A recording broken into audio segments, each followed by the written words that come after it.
Hi, I'm Nikki, the Obsessive Bookseller. Welcome to the final episode of my Incomplete Series Challenge. This is one where I'm running with my patrons where I've been picking a random book to read from all of the outstanding series I've got going. This will be the final episode of this challenge because my patrons have voted and we are starting a new one next quarter, one I'm really excited about. But in the meantime, the most recent book I picked was The Black Unicorn by Terry Brooks. This is part of his Magic Kingdom of Landover series. It's book 2. I tend to get a little bored with classic fantasy. It's not my main jam. Authors are doing so many dazzling things with plotting, character work, world building these days that the classic Tolkien-esque take on things just isn't working for me as well anymore. Of all the ones I've read, though, this Magic Kingdom series has been a little bit unconventional for its time, and I'm finding it a lot more interesting than most. This lawyer basically buys a Magic Kingdom and becomes its lord. This installment very much felt episodic, like, oh, what problem are they dealing with today? Let's see that through to resolution. And there's really not a lot of through line to the stories at this point. This one was still, like, as a friend said, mediocre at best. But I enjoyed my process reading it, and I would actually like to continue the series at some point. I don't think I'm going to pick it up of my own accord. It's going to have to be drawn in some sort of challenge like this for me to read on. But if I do pick another one in the series, I won't be too upset about it. That's all I have to say about it. My Goodreads review on this one is going to be incredibly short.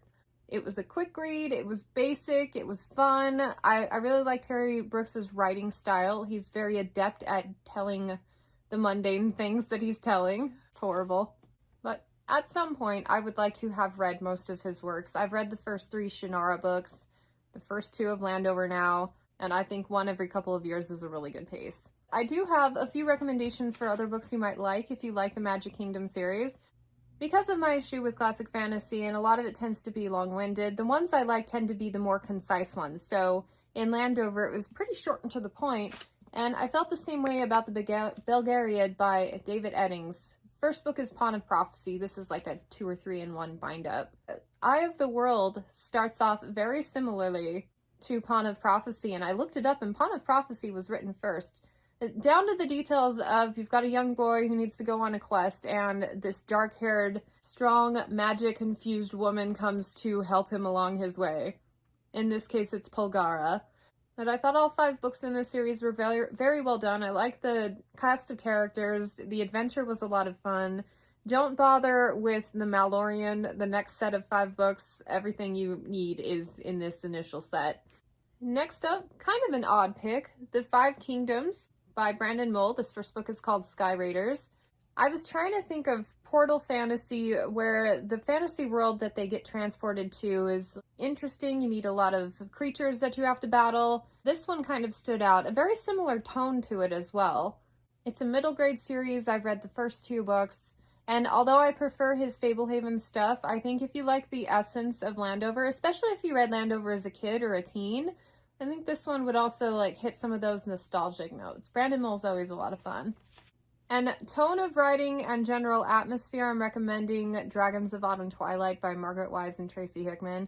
I'm currently reading a Dragonlance book, so that may be one of the reasons why this one's like first in my mind. This is also a classic fantasy that really worked for me.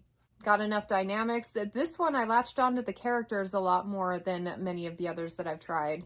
And I think if you like Landover, like the sense of adventure, the companion aspect, although the companion aspect in Magic Kingdom wasn't very strong, but if you wanted more of that, Dragonlance is the way to go. And this is kind of a throwaway recommend because I haven't read the whole thing. I just read the first couple of chapters. But immediately, Dies the Fire by S.M. Sterling gave me so many of the same vibes that I got from the Landover series. Totally different context, same dry type of conveyance. And Dies the Fire is more about an apocalypse, kind of like a fantasy apocalypse or whatever, in our world. And I think you'd appreciate the atmosphere, especially if you liked the first, like, beginning parts of the very first book of Landover. So that wraps up this challenge for me. Truthfully, we could probably run this one from now until the end of eternity, and I still wouldn't catch up on all the outstanding series that I have out. But it was so much fun, and I gave a couple of new categories for my patrons to vote on. And up next, we have selected to focus on the book hauled challenge. The inspiration for it was I have purchased a lot of books over the last year, and I don't usually make it a priority to read those. It's like I own them now. They'll always be here. I don't have to worry about rushing to get to them. They're not due back at the library or anything. I've got them. They're here. My next video will be introducing that challenge and explaining all the rules, the constraints I have for myself, and you are welcome to join along with us. Should be a lot of fun. Thanks for watching with me. Subscribe if you haven't already, and I'll catch you on the next one. Bye.